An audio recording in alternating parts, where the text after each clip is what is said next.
I was living life where I was the God of my own life, where I was in control. It was a life focused on me, centered around me of what I want, and what people need to do for me and how I can get things. I spent my time, my focus, my energy building an image of myself, creating an image of myself that people would like, that people could connect to. And most of the time I found that I didn't even like that.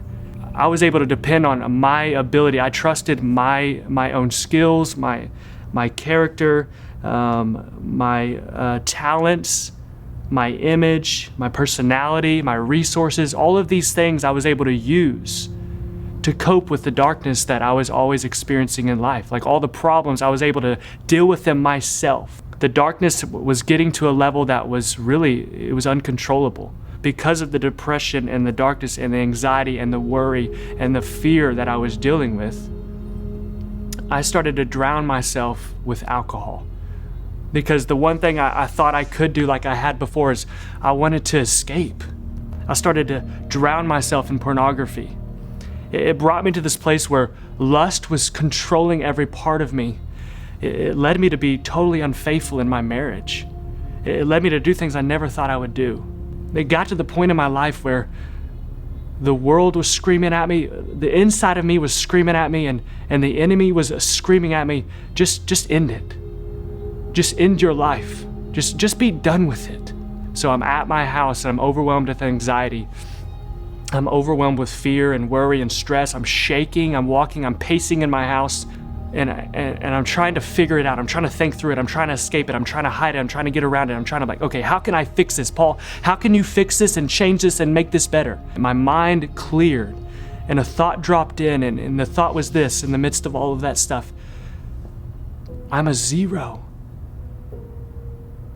And it cleared my mind. I started to realize, wow, I can't fix this. I can't change this. I can't do this. I can't make myself right. And I realized in that moment, oh my gosh, I have no life in me.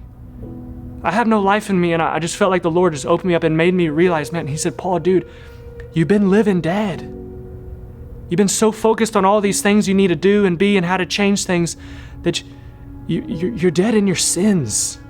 And man, that wrecked me. And for the first time, I realized that all these things outside of me, they weren't my problems. I was the problem. And I needed to be saved. I needed to be delivered. I needed to be changed. And so I remember crashing on the floor in that moment in my house, crying out for God. I said, God, if you're real, I want to be completely changed. I want to be completely different. I want you to save me. And then I remember when I was laying there, I got overwhelmed with love for the first time. I just got filled up with love. And in that moment, I heard God speak into my heart. He said, Paul, you are my son. No more of this. And I realized he had totally set me free. And even though I now had all this mess of problems in my life, I was totally free and changed.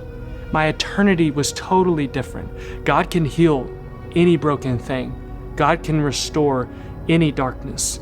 God can make whole anything that's been shattered because of his love and his grace and his salvation.